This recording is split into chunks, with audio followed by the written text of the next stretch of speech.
Jerusalem is the capital of the state of Israel. The name Jerusalem appears in the Bible more than 1,000 times. King David made Jerusalem the capital of the nation. Today, Jerusalem is playing an important role in the regathering of the Israelites to their promised land.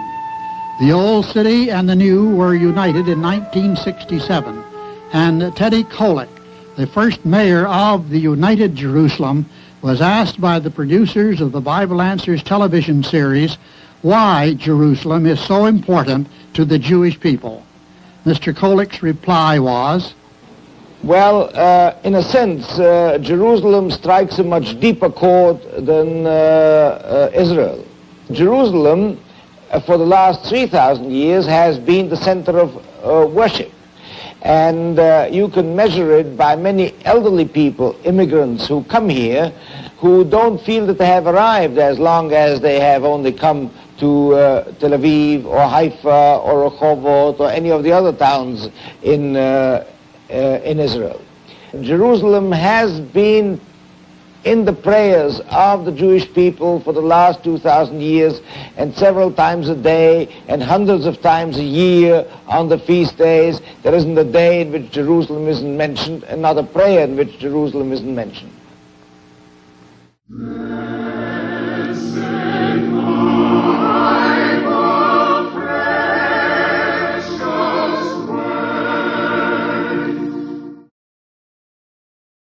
Hello, friends.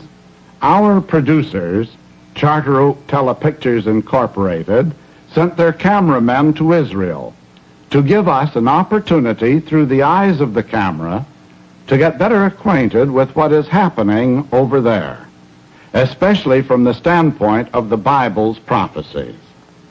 In this presentation, we will concentrate more particularly on Jerusalem, its prominence in the Bible, and what the Bible means by a new Jerusalem which comes down from heaven.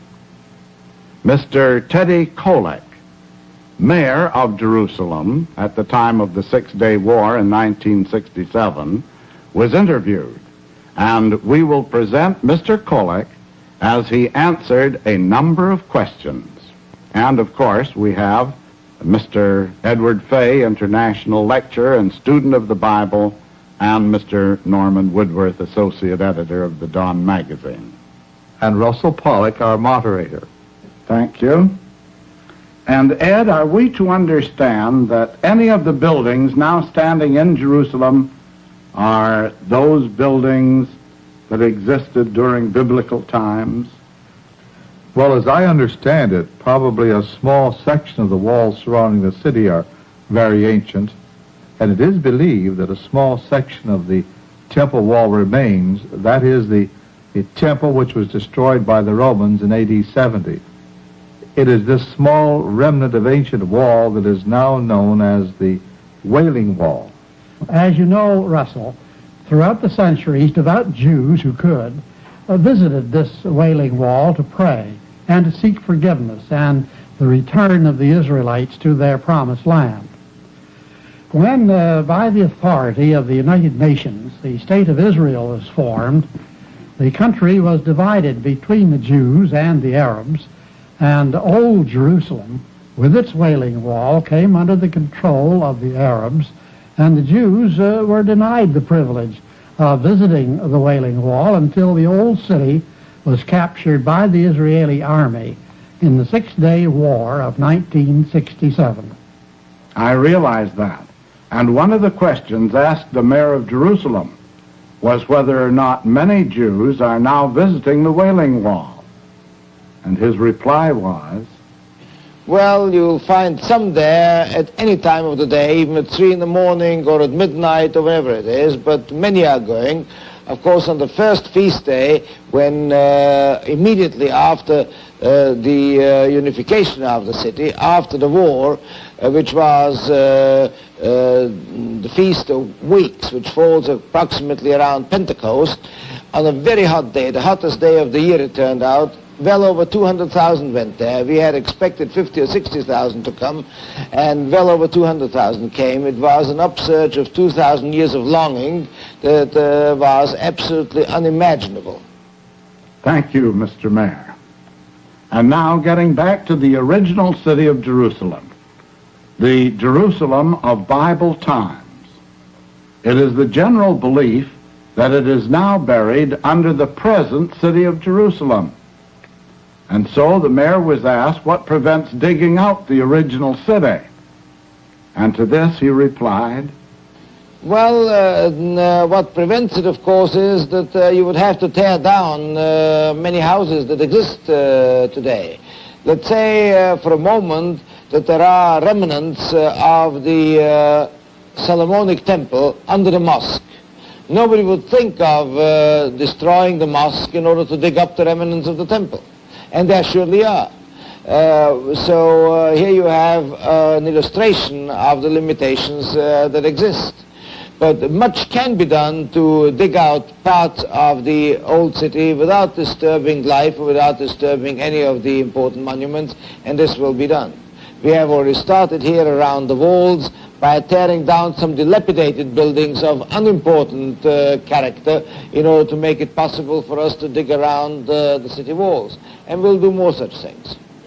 I understand that some excavating work has been done in Jerusalem, and the mayor was asked if the findings thus far has helped to prove the validity of biblical history.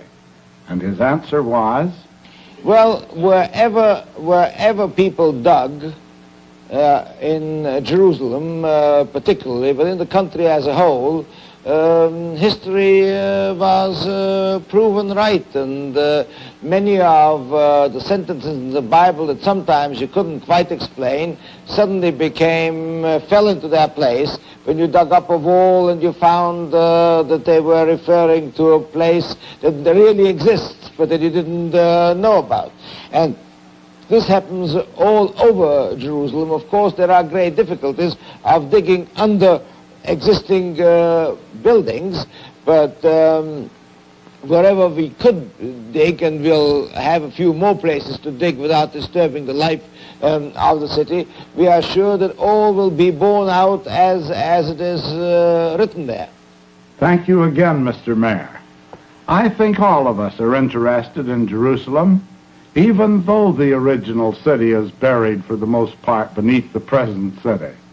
The mayor was asked what, if anything, is being done to preserve the holy places and other sites of interest within Old Jerusalem, and his reply is very revealing.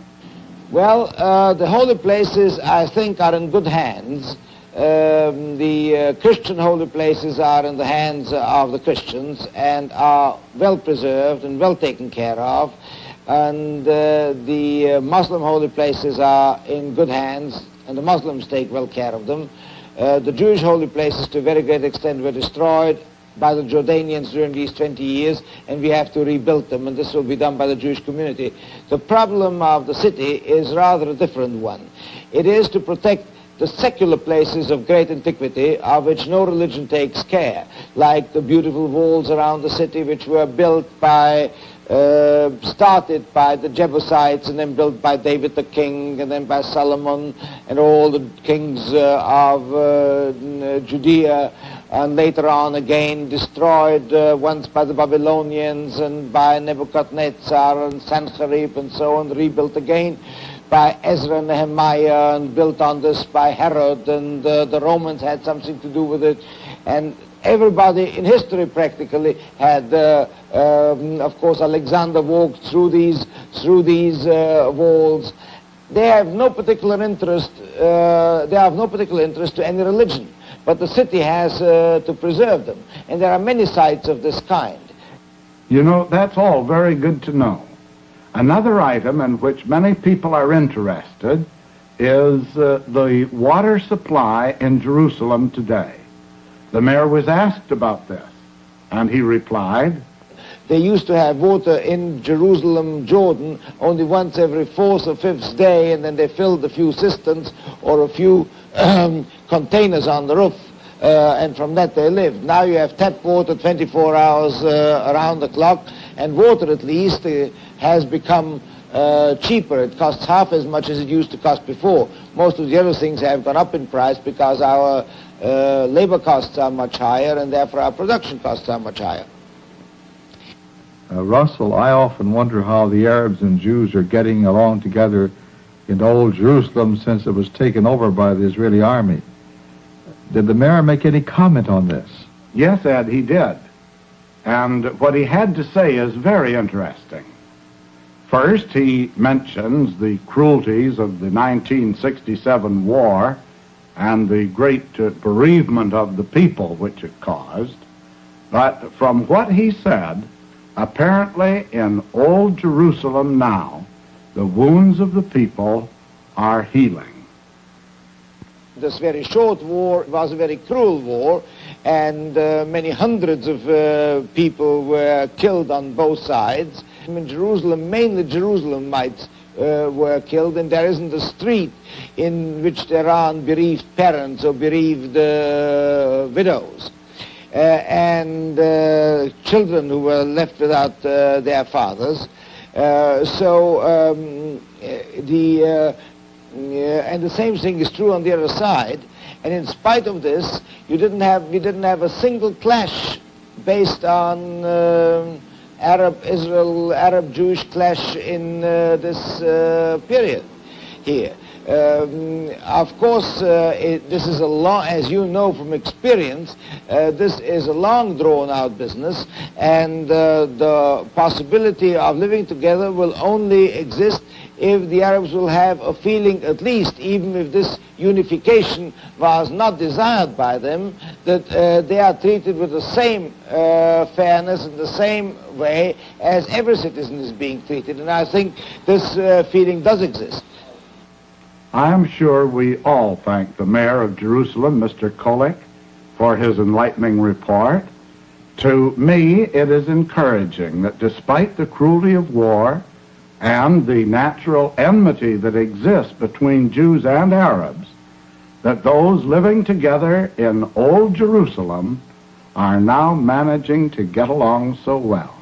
This is surely encouraging, but as the mayor indicated, there is no assurance that this situation will continue, although we would all like to think that it will. Mr. Woodworth, do the prophecies of the Bible indicate that the Jewish people in Jerusalem, and in the rest of Israel for that matter, will now enjoy a period of peace? Has the blessing of messianic peace actually come to Israel? I do not think so. To me, the prophecies indicate that we are still in the period just preceding Messiah's kingdom. Without doubt, the providences of God are overshadowing the Israelites in connection with their reestablishment in the Promised Land. But these prophecies seem to indicate that there is considerable trouble ahead for this people before they actually come under the rulership of Messiah's kingdom. Do you agree with that, Ed? Indeed I do. One of the prophecies concerning it is found in the 3rd chapter of Joel, verses 1 and 2 of the 3rd chapter of Joel. For behold, in those days and in that time, when I shall bring again the captivity of Judah and Jerusalem, I will also gather all nations and bring them down into the valley of Jehoshaphat, and will plead with them there for my people and for my heritage Israel, whom they have scattered among the nations and parted my land. Mr. Woodworth, I notice that the valley of Jehoshaphat is mentioned in this prophecy. Is this the valley of Jehoshaphat that is near Jerusalem? That is right, although it is more correctly the valley of Kidron. Jehoshaphat as a valley is mentioned only this one time in the Bible. This valley is interpreted by the prophet Joel to mean the valley of decision. It means Jehovah hath judged, or it is Jehovah that makes the decision. And the decision relates to his attitude toward those nations which have opposed Israel, particularly at the time he is regathering them into the promised land. Ed, are we to suppose, as the prophecy you read intimates, that the armies of all the Gentile nations of the earth are to be gathered literally into this valley of Jehoshaphat, this valley of Kidron? Well, of course not. While this is a sizable valley, it would be far from large enough to accommodate the armies of the entire Gentile world. The valley of Jehoshaphat mentioned by Joel is a symbolic valley. But the interesting part of the prophecy is that the foretold gathering of the nations into this valley was to take place during the time when the Lord was releasing the Jews from captivity to other nations and restoring them to their own land. And Russell, this gathering of the nations for war has been going on for many years. Concerning it, the prophet Joel wrote in chapter 3, verses 9 to 11, "Proclaim ye this among the Gentiles, prepare war, wake up the mighty men, let all the men of war draw near, let them come up. Beat your plowshares into swords, and your pruning hooks into spears. Let the weak say, I am strong. Assemble yourselves and come, all ye nations, and gather yourselves round about." Ed said that the valley of Jehoshaphat is a symbolic term to denote the judgment of the Lord against Gentile nations which oppose the Israelites in their effort to reestablish themselves in their promised land. Just what will this judgment mean for the nations? Well, I'm glad you used the word nations, Russell. This does not refer to the judgment of the human race as individuals, but as nations. Thank you. Mr. Woodworth, Ed told us that this prophecy refers to the judgment of nations. How will the nations fare in this judgment? The prophecies indicate clearly that as nations they shall be defeated. Israel also will be permitted to suffer in that final struggle. The prophet Zechariah, whose tomb is near the valley of Jehoshaphat, spoke for the Lord and said, that's in chapter 14, verse 2, Zechariah chapter 14, verse 2, "For I will gather all nations against Jerusalem to battle, and the city shall be taken, and the houses rifled, and the women ravished, and half of the city shall go forth into captivity, and the residue of the people shall not be cut off from the city. Then shall the Lord go forth and fight against those nations, as when he fought in the day of battle." You see, Russell, that while the Lord will apparently permit further trials to come upon Israel, he will eventually show his strength on their behalf, and their enemies shall be routed. It will be at this juncture that the Lord will intervene in the affairs of Israel, and in fact of the whole world, and the authority of Messiah's kingdom will manifest itself worldwide. And this, Russell, will be the final struggle in the great battle of Armageddon foretold in the Scriptures. The name Armageddon takes us back to another important place in the Promised Land, that is the Valley of Jezreel and the ancient fort of Megiddo. Many of the battles of ancient Israel were fought here. The Lord usually gave his people the victory in these battles, but not always. Sometimes he recognized that they needed discipline, and he permitted them to be defeated. But the thought of the final Armageddon is not of a battle that will be fought at or near the site of Megiddo, but a struggle in which the Lord will be victorious, and that out of it will come the full establishment of Messiah's kingdom. If I remember correctly, the prophet Zechariah wrote that following the Lord's victory over his enemies, it will be necessary for all who wish God's favor to year by year go up to Jerusalem to worship the Lord, the King. That's true, Russell, but here again is a symbolism. A symbolism that is based on the fact that ancient Jerusalem was the center of religious worship, and that the Lord ruled his people from Mount Zion, where David established his throne, which the Lord in turn recognized as his throne. The kings of Israel ruling for him. There is an interesting and revealing prophecy bearing out this thought. It is recorded in Micah chapter 4, verses 1 to 4. Shall I read it, Russell? Of course, by all means, go right ahead. But in the last days it shall come to pass that the mountain of the house of the Lord shall be established in the top of the mountains, and it shall be exalted above the hills, and people shall flow unto it. And many nations shall come and say, Come, let us go up to the mountain of the Lord, to the house of the God of Jacob. And he will teach us of his ways, and we will walk in his paths. For the law shall go forth of Zion, and the word of the Lord from Jerusalem. And he shall judge among many people, and rebuke strong nations afar off. And they shall beat their swords into plowshares, and their spears into pruning hooks. Nation shall not lift up a sword against nation, neither shall they learn war any more.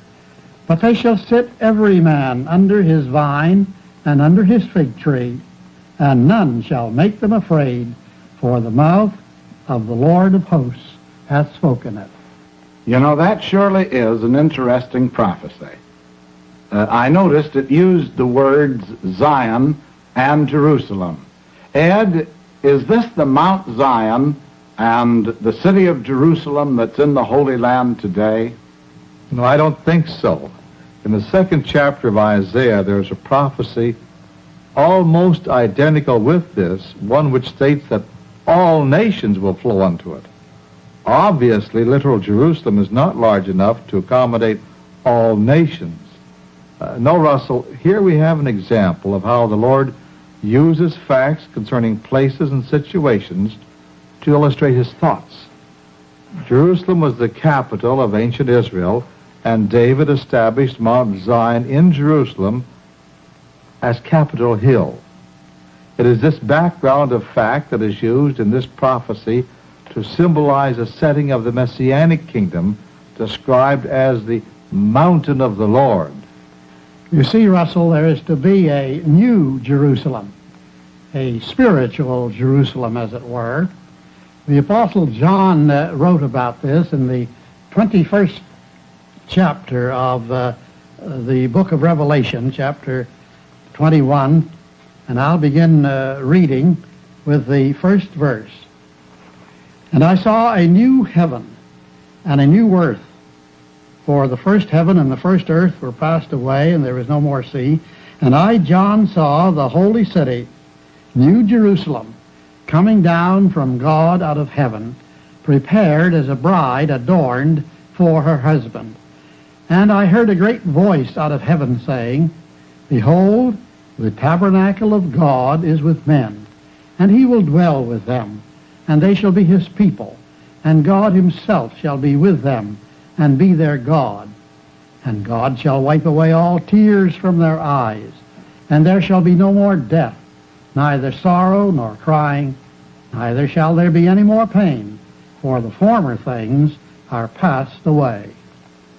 Well, it seems very obvious to me that the New Jerusalem about which you just read is a symbolic city.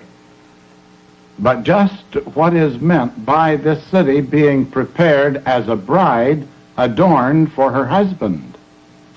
Well, later in the same chapter, Russell, the city is described as being the bride, the Lamb's wife. And who is the Lamb? That's one of the symbolic titles of Christ. The Bible depicts him as being a slain lamb.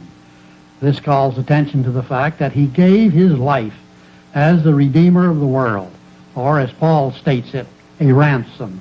Who then is the bride of the Lamb? These are all his faithful followers. They will be associated with Jesus in the work of extending life to all mankind. Together with Jesus, these will constitute the spiritual phase of the Messianic kingdom. They, like Jesus, will be invisible to mankind, but will be represented on earth by the resurrected ancient prophets and other worthy ones of the past. And these representatives on the earth will be styled princes in all the earth. And Russell, in the prophecy of Micah, which I read, these two aspects of the Messianic kingdom are referred to as Zion and Jerusalem. Thus, in the Messianic kingdom, the law shall go forth from Zion, and the word of the Lord from Jerusalem. And it will be in obedience to the laws of the Lord that Israel and the whole world will find peace. And Russell, there's another wonderful prophecy in the 35th chapter of Isaiah, which states of that time that the ransomed of the Lord, that is, all mankind who have been ransomed by the death of Jesus, shall return from death and come to Zion. That is, they will recognize Jesus and his associates as their new rulers. And it goes on to say, they shall obtain joy and gladness, and sorrow and sighing shall flee away. And these blessings will all be received right here on earth. Is that the thought? That is right. And the present restoration of the Jewish people to the Promised Land is one of the strong proofs that the Messianic kingdom of blessing is near. They are being restored to their homeland to be the first to receive the kingdom blessings, and the authority of the kingdom will then quickly spread to the whole earth, and the people of all nations will likewise have an opportunity to receive its life-giving blessings. And friends, we would like to send you a free copy of the little book entitled The Future of Israel and the World. In this little book, you will find additional details of prophecy relative to Israel and the plan of God, and of the Creator's intention through the agencies of the Messianic kingdom to bless all the families of the earth. And what is happening in the Holy Land today is one of the sure evidences that the Lord's promised kingdom of Christ is near. To view the booklet online, visit www.dawnbible.com, or to receive a hard copy of the booklet by mail, send us your name and postal mailing address and ask for the booklet by name. The title of the booklet for this program is The Future of Israel and the World. Send an email to dawnbible@aol.com. The booklet will be mailed to you free and without obligation. And now, goodbye, and may God bless you.